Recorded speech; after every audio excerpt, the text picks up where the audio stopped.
বজাৰ কৰি আহিলো বজাৰত গৈছিলো আজি ফ্ৰেছ তাজা তাজা আঙ্গুৰ পাইছো চাও এইয়া পুৰা এক জাক লাগি আছে এটো আঙ্গুৰ কিনিলো এবিলাক একদম জাকত আঙ্গুৰ বিলাক 150 টকা কিলো ললে এবিলাক 150 টকা কিলো ইমান ধুনিয়া আঙ্গুৰ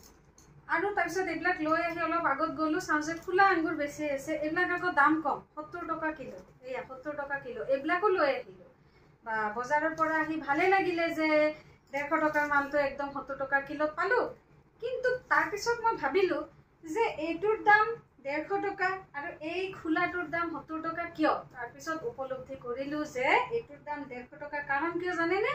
এইটো যে এক লগ হৈ আছে এক জাকত এক লগ হৈ আছে সেই কাৰণে ইয়াৰ ভ্যালুটো বেছি আৰু সেই কাৰণে ইয়াৰ দামটো বেছি কিন্তু এই জাকৰ পৰা যেতিয়া হি খুলি সিঙ্গল হৈ গল তেতিয়া ইয়াৰ ভ্যালুটো কমি গল আৰু সেই কাৰণে ইয়াৰ দামটোও কমি গল তো আপোনালোকে এইটোৰ পৰা কি উপলব্ধি কৰিলে তাৰ মানে আমি যেতিয়া সকলোৱে এক গুট হৈ থাকো একে লগ হৈ থাকো তেতিয়া আমাৰ ভ্যালুটো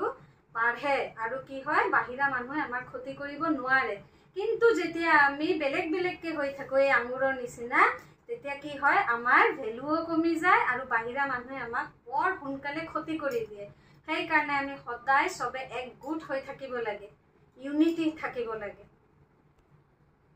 আৰু তেনেকে জানেনে ৰাইজ যেতিয়া আমি পৰিয়ালত বহু মানুহ একেলগে থাকো যেতিয়া পৰিয়ালত আমি সকলোৱে মিলিজুলি থাকো নহয় তেতিয়া সেই পৰিয়ালটো বৰ ধুনিয়া এই আঙ্গুৰৰ নিচিনা এক লগ হৈ থাকে আৰু সেই পৰিয়ালৰ ভ্যালুটো বহুত দামী হৈ যায় আৰু বাহিৰা মানুহ কিন্তু কোনেও পৰিয়ালৰ ক্ষতি কৰিব নোৱাৰে কিন্তু যেতিয়া পৰিয়ালৰ মানুহে যেতিয়া একজনে একজনৰ লগত লাগি যায় আৰু সবে এই আঙ্গুৰৰ নিচিনা বেলেগ হৈ থাকে তেতিয়া কিন্তু বাহিৰা মানুহে পৰিয়ালটোৰ খুব সোনকালে ক্ষতি কৰি দিব পাৰে সেই কাৰণে কৈছো যে পৰিয়ালত সকলোৱে মিলিজুলি থাকিব কাজিয়া পেচাল নকৰিব